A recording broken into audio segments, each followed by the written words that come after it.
जय सिया राम, जय राधा रानी, हर हर महादेव। तो गणेश जी की एक और लीला, बड़ा आपको आनंद आएगा इस लीला को सुन के।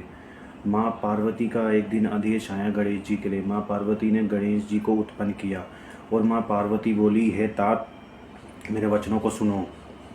तुम आज से मेरे द्वारपाल बनो। तुम मेरे पुत्र हो, केवल तुम मेरे ही अतिरिक्त और मेरे अलावा किसी की बात नहीं सुननी। तुमको माँ पार्वती ने कहा, आज से तुमको सिर्फ मेरी बात सुननी है, सिर्फ मेरी बात सुननी है। तुमको और किसी की बात नहीं सुननी। तुमको और आज से तुम मेरे द्वारपाल हो। चले जाओ, मेरी आज्ञा जब तक ना हो। हे सत्पुत्र, मेरी आज्ञा के बिना कोई भी मेरे घर में भीतर किसी को प्रकार हट से ना जाने पाए, ये ध्यान रखना। यही मेरा वचन तुम्हें सत्य कर देना है। बस। आज अब शंकर भगवान को पता नहीं था कि नया द्वारपाल नियुक्त कर दिया गया है। माँ भगवती ने एक नया द्वारपाल नियुक्त कर दिया है और इनके हाथ में एक लठिया पकड़ा दी। उन्होंने अपने प्रेम से पुत्र का मुख चूमकर उसका आलिंगन करके हाथ में लाठी लिए उनको पकड़ा के कहा कि जाओ, द्वार पर खड़े हो जाओ। और गणेश जी द्वार पर आकर खड़े हो गए। बोलो गणेश जी महाराज की जय। और देखो, लीला बड़ी विचित्र है। उसी समय शंकर भगवान आ गए। जैसे ही वो आए तो शंकर भगवान को रोक लिया। शंकर भगवान बोले, आप कौन? बच्चे ने कहा, आप कौन? हमें नहीं जानते। हमें जानने की जरूरत ही नहीं पड़ी। हमें नहीं जानते, हमें रोक रहे हो, पर हमें जानते नहीं। बोले, देखिए, मैं एक बात जानता हूँ, ये मेरी माँ का द्वार है और मेरी माँ भीतर है भवन में, और मैं बाहर द्वार पर खड़ा हूँ। मेरी माँ ने कहा है कि जब तक मेरी अनुमति ना हो किसी को भी भीतर आने मत देना। तो उसी माँ के पति हैं हम शिव हैं। बोले, आप चाहे जो भी हों, आप अगर हमारे पिताजी हो तो प्रणाम करता हूँ, पर जब तक माता जी की आज्ञा नहीं होगी तब तक हम आपको भीतर नहीं जाने देंगे। भगवान भोलेनाथ बोले, मैं अपने ही तो घर में जा रहा हूँ। भगवान द्वारपाल बोले, द्वारपाल हम हैं और ये हमारी माता जी का घर है। अरे तुम जानते नहीं, मुझे जानते नहीं, मेरे क्रोध को नहीं जानते। बोले, आप मुझे नहीं जानते। और एक डंडा जोर से मारा धरती में। गणेश जी ने मारा जोर से। तुम जानते नहीं हो मेरे बल को। शंकर भगवान बोले, शिव पुराण में तो ये भी लिखा है कि गणेश जी ने एक डंडा शिव जी में ही सटका दिया, एक डंडा शिव जी में ही मार दिया, एक डंडा। तो ये शिव जी की ही तो लीला थी और स्वीकार भी कर लिया। उन्होंने कहा, तुम चले जाओ यहाँ से, हम बता रहे हैं, तुम हमें जाने दो। फिर शंकर भगवान गए और उन्होंने अपने गणों को भेजा। गणों की भी दुर्दशा करके उनकी सेवा बढ़िया से की। ऐसी सेवा करी महाराज, जितने भी बड़े बड़े थे सबको चकाचक धुनाई कर दी। सबकी क्या बोलना पड़ेगा, राधे राधे। खैर, युद्ध बहुत विशाल हुआ, लेकिन युद्ध तो बहुत गणों के साथ हुआ। अंत में शंकर भगवान आए और शंकर भगवान ने आकर समझाए जाने पर भी गणेश जी नहीं समझे। तो उन्होंने अपने त्रिशूल के वार से श्री गणेश जी का सर धड़ से अलग कर दिया। यहाँ पर एक बात सीख लीजिए कि श्री गणेश जी महाराज ने अपनी माँ के आज्ञा का पालन करने के लिए अपने प्राणों को दाव पर लगा दिया, लेकिन माँ की आज्ञा का उल्लंघन करना उन्होंने उचित नहीं समझा। इसके लिए वो शिव जी से भी लड़ पड़े, लेकिन गणेश जी से माँ ने कहा कि मेरी आज्ञा जब तक ना हो किसी को भीतर मत आने देना।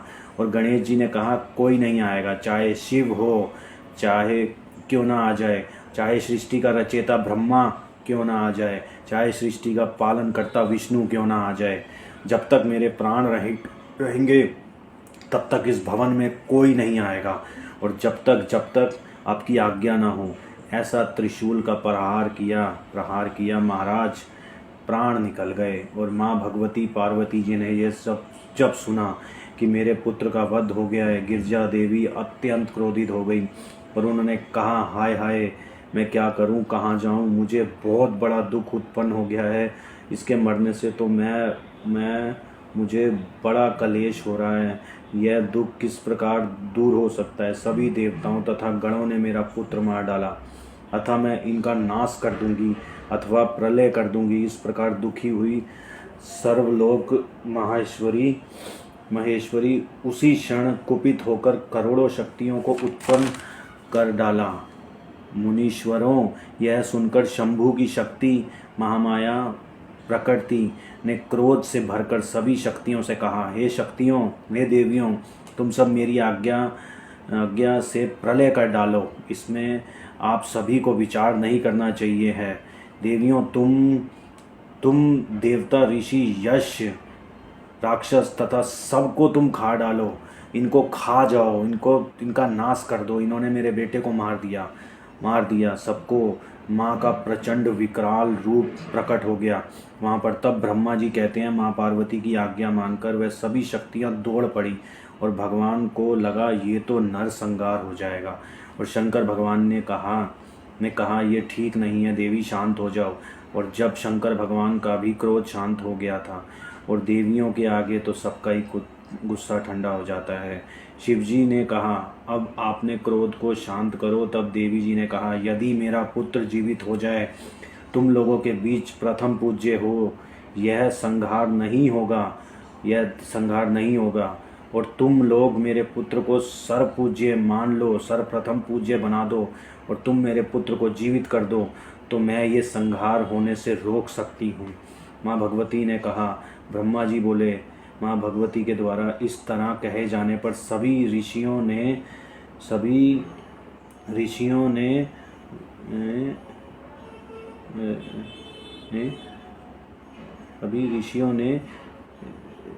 को समीप जाकर ये देवताओं को प्रतांत ऋषियों ने देवगणों को समीप जाकर ये देवताओं को प्रतान निवेदन किया। तब यह सुनकर दुखित इंद्रात देवगणों ने हाथ जोड़कर प्रणाम करके प्रतांत को शंकर जी से निवेदन किया और शंकर भगवान की बात मानकर वो सब गए, उत्तर की दिशा में गए। भगवान ने कहा था, जो भी पहला जीव मिल जाए, और जीव ऐसा होना चाहिए जिसका अभी जिसका जन्म हुआ हो, जिसका मुख उत्तर दिशा में हो और माँ उसकी तरफ पीठ करके बैठी हो। अगर कोई ऐसा शिशु मिल जाए तो तुम उसका सर काट के ले आओ, फिर हम अपने गणेश के मुख पे उस सर को लगा देंगे। ऐसा ही हुआ। वो गए तो कोई मिला ही नहीं। एक हथनी ने तभी एक हाथी के बच्चे को जन्म दिया था और वो उत्तर की तरफ उस बच्चे का मुख था, परंतु उसकी माँ उसकी तरफ पीठ करके बैठी थी और वह उसका सर काट के ले आए और वह गणेश जी के धड़ पर आके लगा दिया। लेकिन यहाँ पर एक और चीज़ सिखाई जाती है हमारे बुजुर्गों के द्वारा हमको कि छोटे बच्चे की तरफ माँ को पीठ करके नहीं सोना चाहिए, हमेशा बच्चे की तरफ मुख करके सोना चाहिए। अब देखो, ये हथनी की पीठ तो थी, तो इसके बच्चे का वियोग इसको सहन करना पड़ा।